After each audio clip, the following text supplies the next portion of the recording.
The dogs. Yep, you can chew the dog. Get the dogs out the way, please. Come on, guys, I'm trying to film here. Hi guys, welcome to part 2 for this Honda CB550 top end engine rebuild.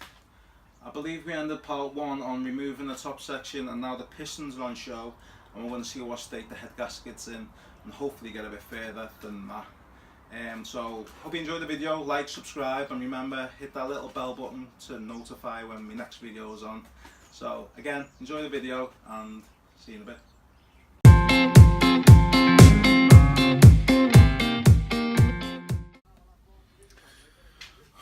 Okay guys, where do I start? Let's take this out for one. Take this gasket off.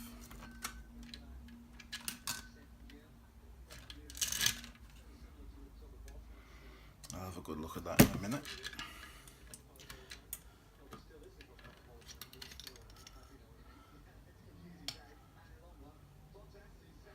Okay, don't know if you can see that. That's where the little screw is, where you tighten the chain tensioner. That looks in decent condition, to be honest. Put that there for now.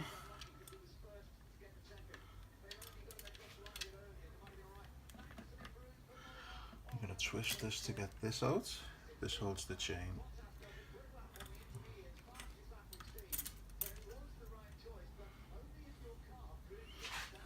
I don't know if you can see, that says up. Just so you know, that says up there, so you can't get mistaken with that end on this end.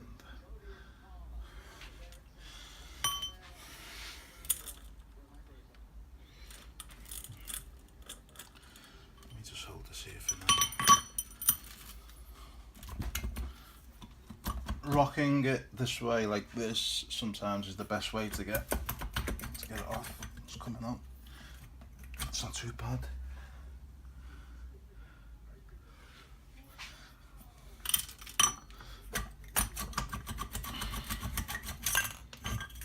Just rest it there for now, just so I can grab this chain.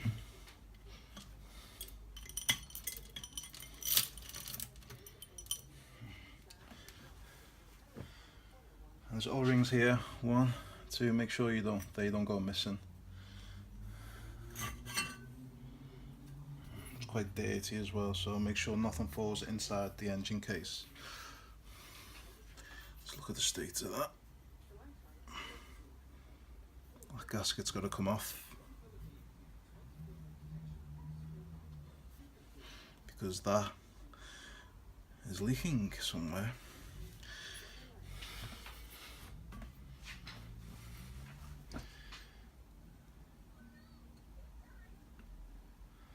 Now you can check these pistons by twisting them this way, just to make sure they're not loose, and they seem quite steady. They're meant to move this way, but they should never move the opposite way. And 2 and 3 seem to be okay. These rings as well will also be getting changed.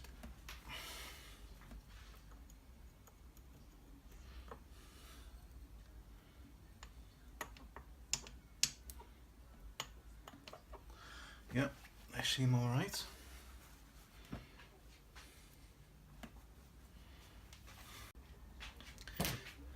Oops. Now, these cylinders, I may hone them, I'm not too sure yet. Once I give them a good clean up, make it a better view this way. I give them a honing, get them cleaned up and see what state they're in. And I'll decide whether or not I should hone them or not. I might do it anyway while I've got the head off.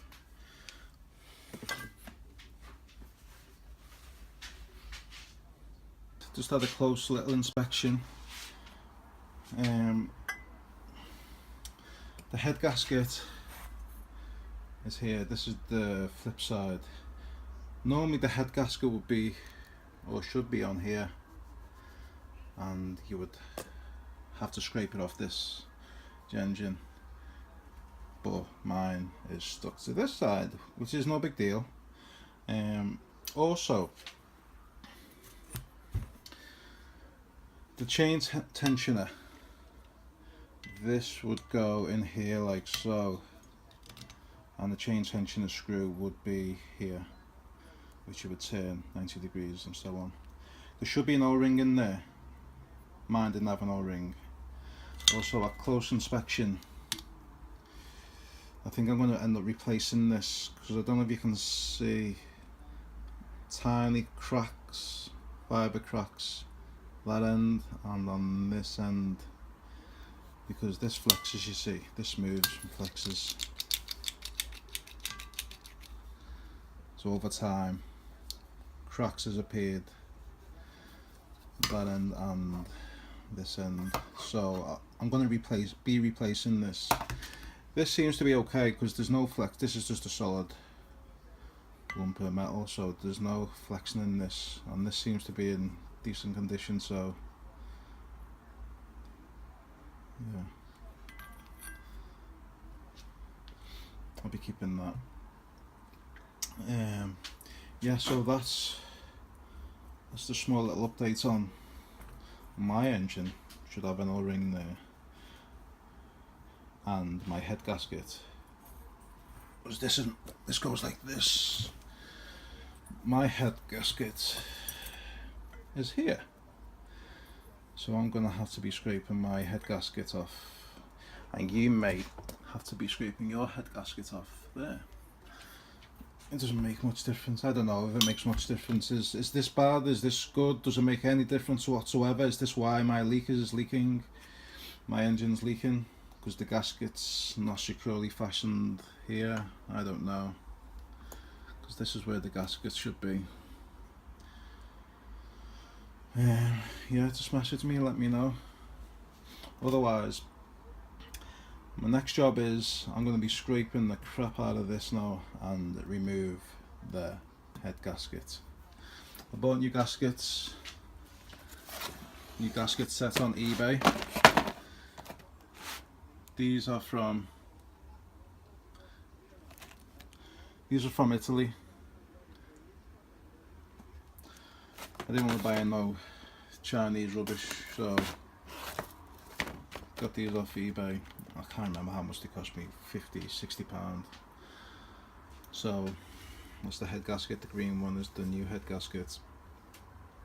So I gotta scrape this off first, and then another job is to remove these, which will probably be in part 3, but I'd like to dedicate part 2 on scraping the head gasket off, removing the pistons, checking the rings, and yeah, that's what I want to get done today.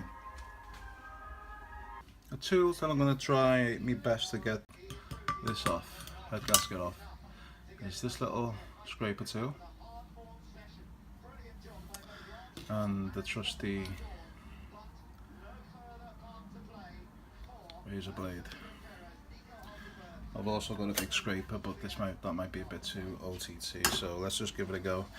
It's probably a good idea that the head gasket is on this and not that, because scraping this off, all sorts of crap can fall down there, which is not good.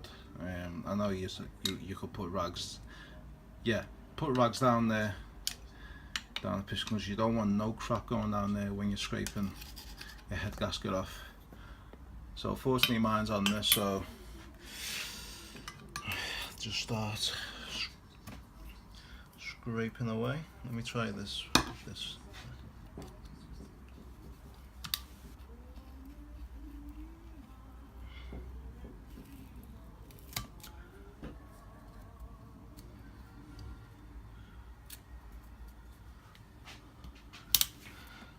It's a tedious job, but someone's got to do it.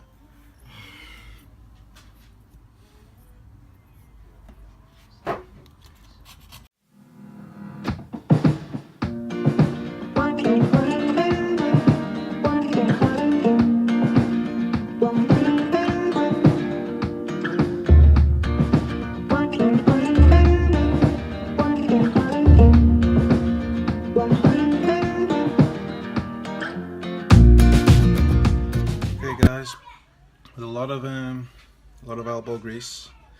This took me about an hour and a half to scrape off, but I am getting this solder blasted anyway, so any remaining bits that I have missed, which there isn't much, the solder blast will get rid of. I've got gaskets in there. There's gaskets in each one of these. I'm just going to remove them because I have got replacement gaskets. Like so. I'm going to replace these. Plus, during the scraping process of doing this, I have split a lot of these anyway, but that's okay because I'm going to replace them. I've got the kids playing in the garden, so excuse the noise if you can hear them. Okay. Okay, so what we're going to do now is we're going to remove the pistons. We're going to end up solder blasting these pistons because there's a lot of carbon deposits and they're just quite gunky. So what we're going to do now is remove the circlip here. We can actually get the piston off. What I'm going to use is these pointy pliers, and these can be very difficult or tricky to get out, so it's just a case of working it with the pointy pliers. Also, before you start, I would put some rags or something to protect anything falling inside of the engine case, because that would be a nightmare. So let's just give this a go. You might want to wear some safety goggles as well when you're doing this, because these can fly out and you just work it out like this. It's very important as well that you don't reuse these clips. Oops, that's just gone flying. Where's it gone? There it is. So there's the circlip that goes in there, that keeps the pin in place. Yeah, as I was saying, you don't want to reuse these, so just order new ones. So you just poke this pin out. You can use a socket, or best tool, your little finger.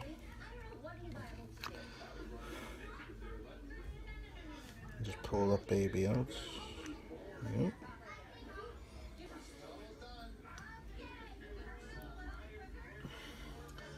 And that's the piston off. It's just that clip and that pin holding the piston in place. Now, this is probably a good time to inspect the inside. Make sure there's no chips or wears or scratches. By putting your finger in, it's quite smooth, so that's in pretty good condition. If your head gasket is on this section, it's probably best doing this procedure first. It's just easier to scrape the head gasket off without the pistons being in the way. Yeah, so it's that piston. 3 more to do. Okay, when it's time to do the next one, I would always start this way. I wouldn't do this one and then do the piston that's already up. It's just easier just doing 1, 2, 3, 4 next to each other. So just simply turn the engine over just to raise the other pistons and wait.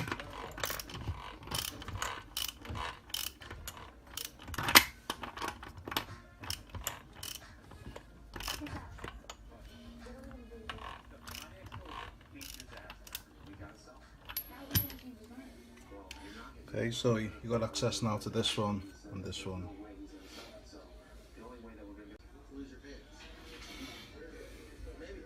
If you just cannot get it with the trusty pointy pliers, a tool like this is a good tool. This can just go under like that, but be careful with your eyes. Best wearing goggles, because I'll just get it out like that. See, it just flicks out, and that hit me on the chest. That it is. Okay, this one's been a bit stubborn. The pin coming out, so I just got a. It's that 10mm socket. You just push it from the back side, and it just pops out like so.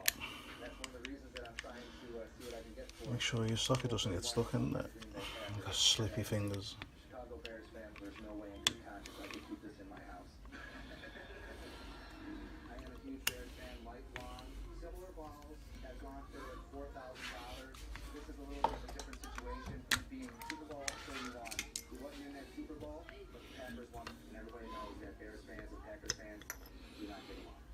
Just to let you know, when you're on the last two pistons, the circlip is on the opposite side of the piston. So when I took the first two pistons off, the circlip was on this side and this side. So don't go fishing for the circlip here, because it's on this side. And the same with this piston, the clip will be on this side. Okay, one of the next main jobs, I'm going to be removing the engine valves, but before I do that, I'm going to remove these connected to the carburetors. It's just a 10mm socket, and let's get them removed.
Okay guys, now it's time to remove the engine valves.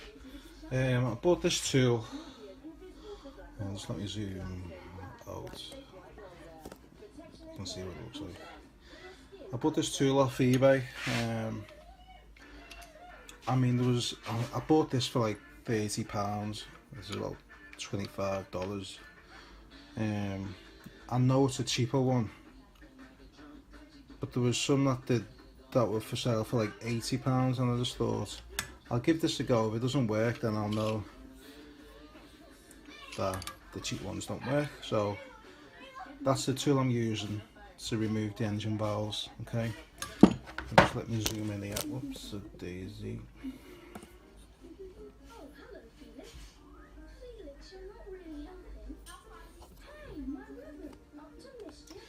And what you do basically, you get this adapter here that comes with the set, and this adapter is going to be pushing on the valve to release the keeper nut, and the other side goes underneath the other side of the valve. Okay, I've never done this before, so let's first get a better view with the camera.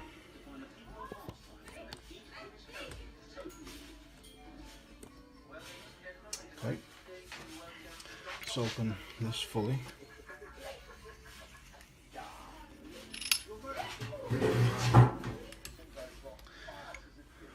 This goes on top here, I think. Turn the underneath. This part here goes right in the center of the valve. Okay.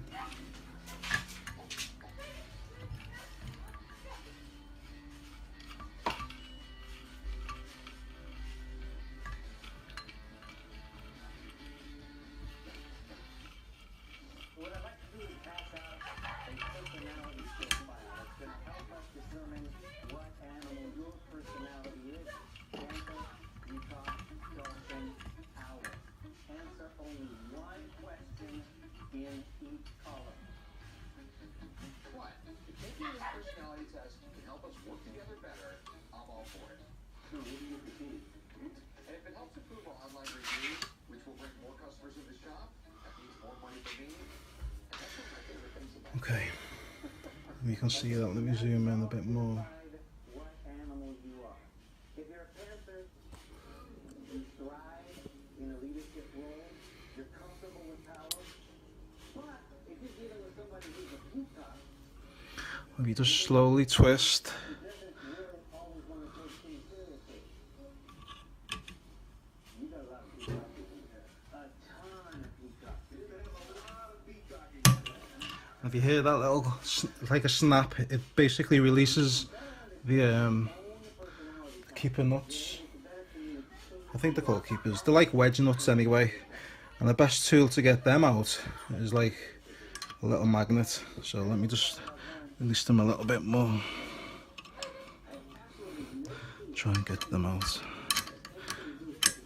This magnet is quite fat.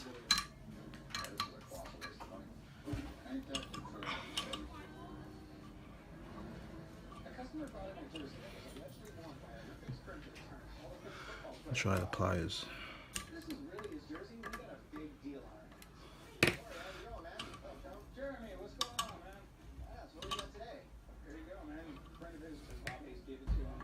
Nice, man. America's team, baby. So when the Cowboys drafted Bob Hayes, everybody got in the fact that Olympic sprinter could be I knew I should have bought a smaller magnet. several Cowboys records, some of which still stand today. Not only in the Football Hall of Fame, but also in the Cowboys Ring of Honor. Bob Hayes is probably one of the most underrated That's players. one half of one. He was so fast, they had to institute a zone defense and a bump and run just to have a shot at stopping this guy. I do have a letter from a friend of mine stating that it came from his father, who played for the Cowboys, and I found this photo of Bob Hayes wearing the same jersey.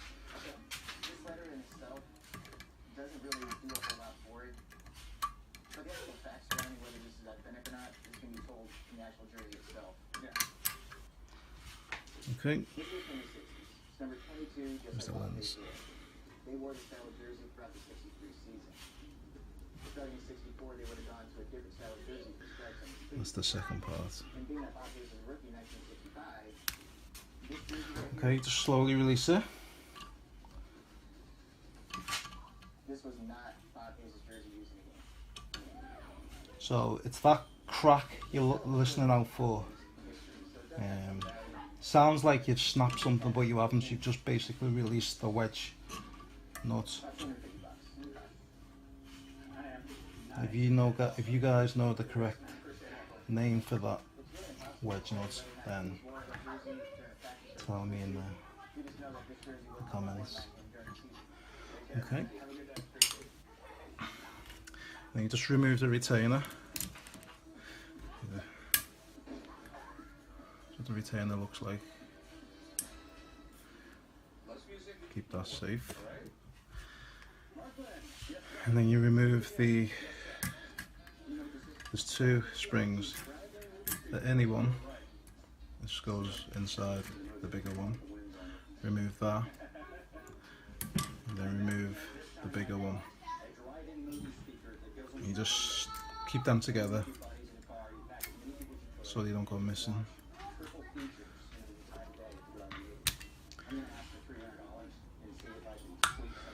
Okay, and then you basically just push the valve down and it should just pop out, which it has nice and easily just pushed out.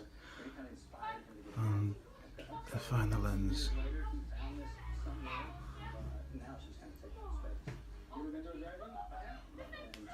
It doesn't seem like it's in the worst condition. I don't know if you guys can see that. I mean, there's a lot of black carbon deposits on that, but I've seen them a lot worse. That's the underside of it, that's filthy, that. Now, when you're popping this out, when you're popping this valve out, if it doesn't just loosely fall out and it stops here, and you sort of need to push it to stop what you're doing, because there'll be something here stopping it from coming out of the onto there. So just get a bit of sandpaper and just smooth it out, just so it pops right out of there. Okay, and then remove the valve. Just be careful when you're removing it.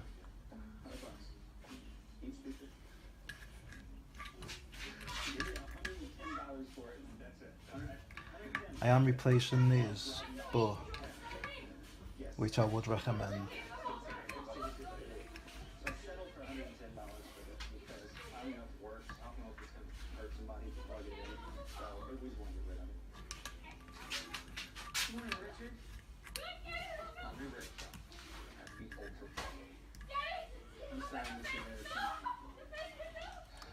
That's that removed. And then there's two washers up at the bottom, a large one and a smaller one. It's a small one.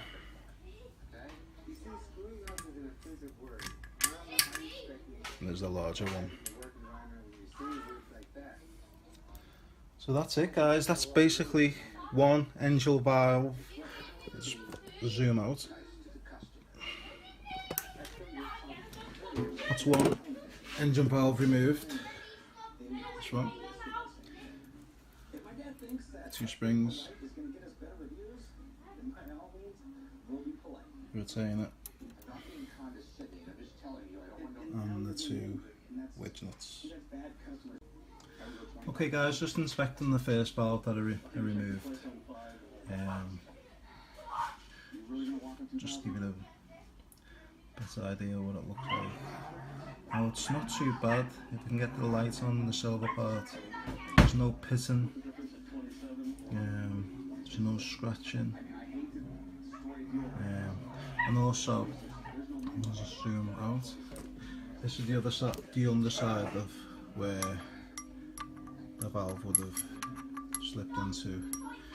There's also no pitting, not much scratches. This is just the first one that I've removed, so I'm quite happy how that looks. I will be lapping the valves, so just to get them perfect, but just inspect each one that you take out. Just make sure there's no scratches or any pitting. Okay.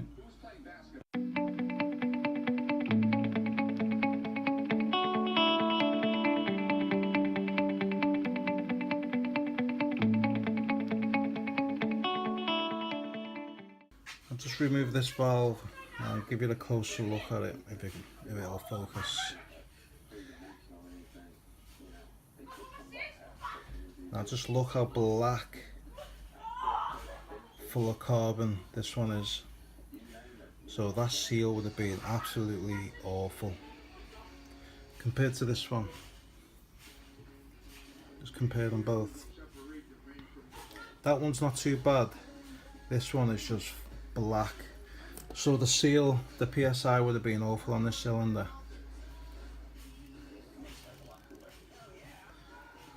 Yeah, it's really dark and really bad.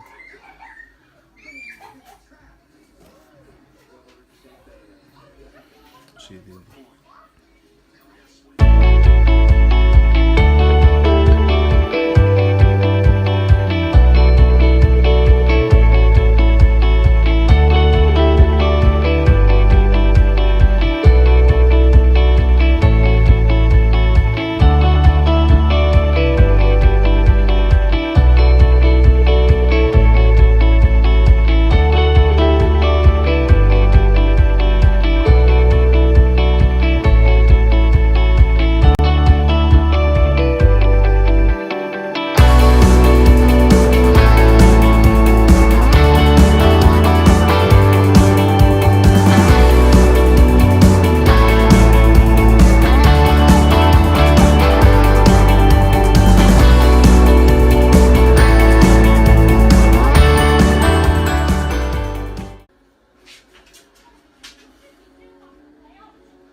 awful.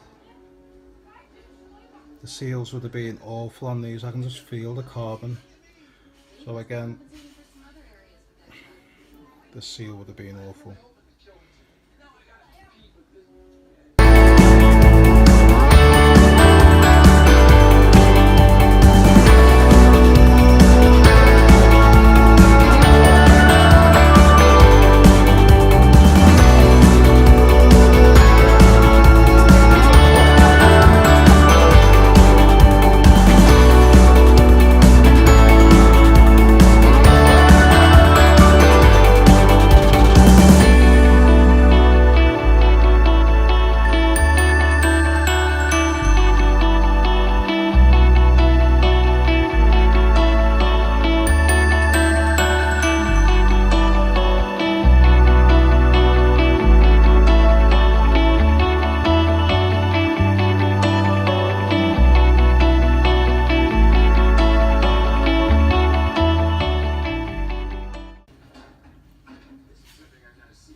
Bad condition.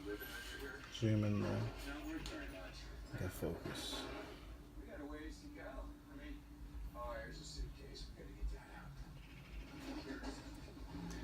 So that's another one that was in bad condition. To be honest, I'm quite happy finding these valves in bad condition because it makes more sense why the engine wasn't running right and the compression was bad. If I found all these perfect, then I'd be like, so what was the problem? But finding the root of the problem is very satisfying. So, carry on.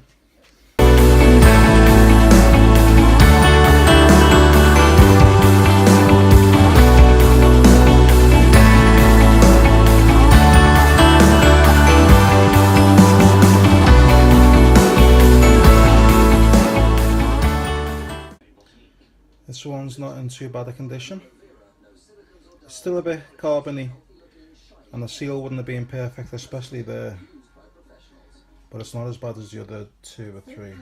So.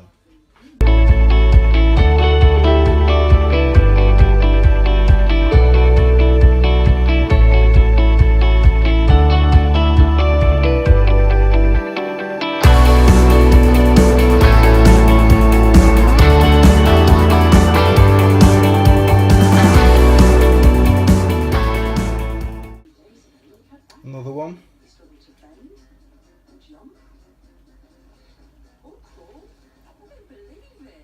That seal would have been really bad as well.